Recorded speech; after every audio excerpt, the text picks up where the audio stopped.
जयपुर जाने से पहले अनु के साथ हुआ बहुत बड़ा हादसा लेकर आएगा हॉस्पिटल। अब यहाँ पर आर्यवर्धन देखकर हो जाता है दंग भाई। जब यहाँ पर जयपुर जा रही होती है अनु और आर्यवर्धन कहता है कि बस 4 घंटे बचे, लेकिन जैसे यहाँ पर 1 घंटा बचता है आर्यवर्धन अनु से मिलने के लिए दौड़ता और वो कहता है कि मैं अनु को अपने आप से दूर नहीं कर सकता हूँ, मैं चाहे जितनी कोशिश कर लूँ। और भाई जैसे ही दोनों एक दूसरे के सामने आते हैं सड़क के इस पार से उस पार, और आर्यवर्धन अनु को बुलाता है, अनु रुक जाओ। और जैसे ही अनु पीछे मुड़ती है और दौड़ती हुई अनु आर्यवर्धन की ओर आती है, रास्ते में आ जाती है गाड़ी और हो जाता है भाई अनु का एक्सीडेंट। अब अनु का एक्सीडेंट होने के बाद कहानी में बहुत बड़ा मोड़ आ जाएगा।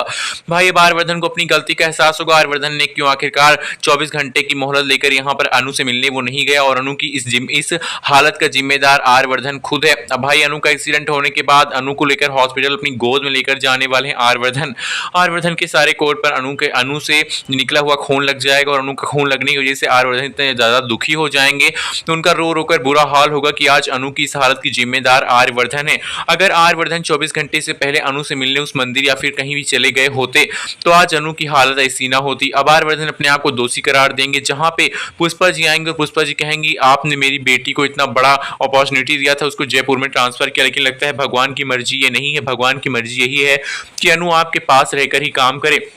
पुष्पा जी की बातों को सुनकर आर्यवर्धन अपने मन में सोचता है कि आज आपकी बेटी की इस हालत की जिम्मेदार मैं हूं पुष्पा जी। अगर मैंने आपकी बेटी को रोक लिया होता तो आज आपकी बेटी की यह हालत ना होती। अब भाई यहाँ पर मीरा काफी खुश होती है कि अनु मर जाए और छुट्टी मिल जाए, लेकिन मीरा की ये यहाँ पर मन्नत कबूल नहीं होने वाली है, क्योंकि अब यहाँ पर जो आर्यवर्धन अपनी माँ से कहता है कि माँ आप देवी जी के मंदिर जाया करती है ना, आप कहती हैं कि देवी माता सब कुछ ठीक कर देती हैं, तो आज अनु के ठीक होने की दुआ कीजिएगा। उसकी माँ ये सुनकर दंग रह जाती है और कहती है वो आर्यवर्धन जो अपनी पत्नी के मौत के बाद कभी मंदिर गया नहीं, कभी भगवान के बारे में सोचा नहीं, वो आज मुझसे इस लड़की के लिए कह रहा है। वो लड़की कौन है, मुझसे देखना चाहती हूँ। अब आर्यवर्धन की माँ खुद मिलने आना चाहती है भाई अनु के पास, और अनु से मिलने आएंगी जब आर्यवर्धन की माँ तो उनको होगा इस बात का एहसास कि आर्यवर्धन अनु से करने लगा है प्यार, और इसीलिए वो आज अनु के लिए इतने दिनों के बाद मंदिर जाने की बात कर रहा है।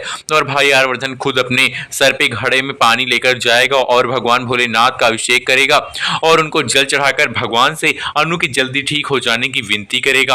अब भाई कहीं ना कहीं यहाँ पर अनु को ठीक करने के लिए आर्यवर्धन अपनी एड़ी चोटी का जोर लगाते नजर आने वाले हैं।